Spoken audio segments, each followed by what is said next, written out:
Assalamualaikum warahmatullahi wabarakatuh.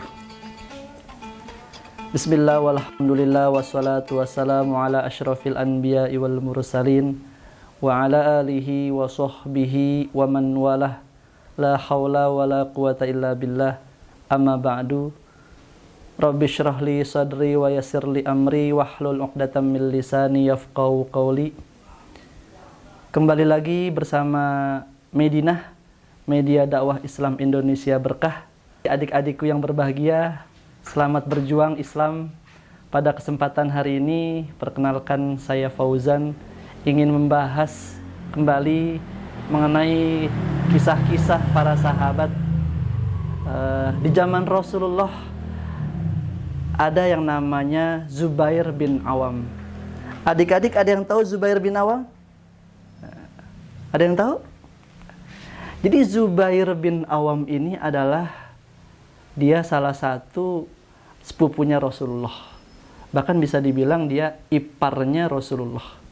Karena istrinya Zubair bin Awam ini yang bernama Asma adalah saudara kandung dari Aisyah yang merupakan istri Rasulullah.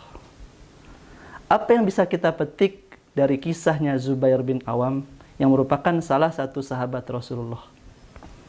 Yang bisa kita petik dari sahabat Rasulullah ini adalah ada dua. Yang pertama adalah kecintaan dan ketulusan Zubair bin Awam kepada Rasulullah. Dan yang kedua adalah kedermawanan Zubair bin Awam. Nah, bagaimana kecintaan Zubair bin Awam ini kepada Rasulullah, wahai adik-adik? Nah, jadi cintanya Zubair bin Awam ini kepada Rasulullah, salah satunya ketika Zubair bin Awam ini, ketika dia ditangkap oleh orang-orang kafir Quraisy, dan dia disiksa oleh orang-orang kafir Quraisy, dan dia diperintahkan supaya meninggalkan ajaran Tuhannya Nabi Muhammad SAW, dia tidak ingin. Padahal sudah disiksa oleh orang-orang kafir Quraisy, tapi karena dia teguh dan cinta kepada Rasulullah SAW, maka pertaruhan agamanya adalah dia memilih dinul Islam, yaitu agama Islam. Walaupun jiwa raganya sudah disakiti, disiksa, tapi karena kecintaannya kepada Rasulullah, dia rela berkorban tanpa harus pindah agama. Ini salah satu bukti bahwa cintanya Zubair bin Awam sangat teguh dan kokoh. Dengan kecintaan dan ketulusan tersebut, itulah bukti bahwa nilai-nilai yang ada dalam diri Zubair bin Awam adalah ada nilai-nilai ketauhidan. Ada nilai-nilai dakwah Rasulullah yang mana Zubair bin Awam ini tetap kokoh dengan pendiriannya. Walaupun pertaruhannya adalah nyawa. Gitu kan. Dan ini bisa menjadi inspirasi bagi kita semua. Dan yang kedua apa? Kedua adalah kedermawanan Zubair bin Awam. Jadi dahulu itu para sahabat di zaman Rasulullah itu banyak para sahabat-sahabat itu yang kaya. Kaya akan hatinya, kaya akan pikirannya, kaya akan keilmuannya, kaya akan hartanya, kaya akan bisnisnya. Nah, Zubair bin Awam ini rupanya orang yang kaya bukan hanya hatinya, tapi hartanya juga kaya. Tapi ketika hartanya kaya itu dia tidak sombong, dia tidak kikir, dia tidak pelit. Bahkan dia menyisihkan sebagian hartanya ini untuk orang-orang fakir miskin. Karena dia berpikir bahwa ketika hartanya yang diberikan itu hanyalah titipan oleh Allah Subhanahu wa Ta'ala.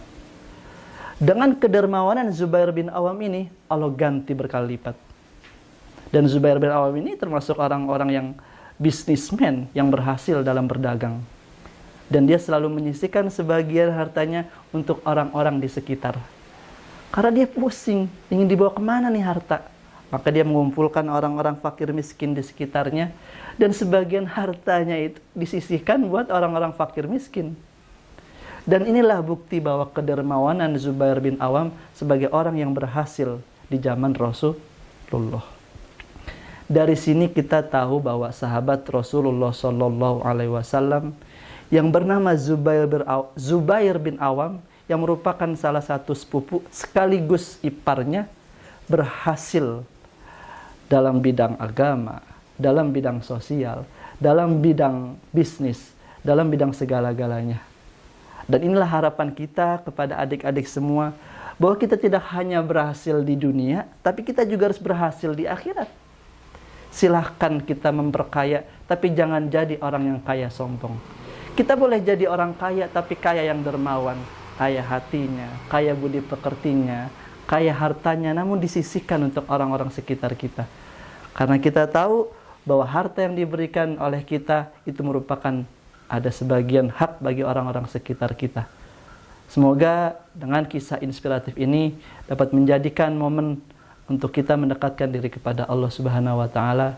Dengan kisah tadi dapat mengambil hikmah bahwa kita termasuk orang-orang yang beragama Islam. Orang-orang Islam kita harus memperjuangkan agama Allah dengan harta, dengan pikiran, dengan segala aspek yang kita berikan kepada Allah Subhanahu wa taala. Mungkin ini yang bisa saya sampaikan. Lebih kurangnya saya mohon maaf. Wassalamualaikum warahmatullahi wabarakatuh.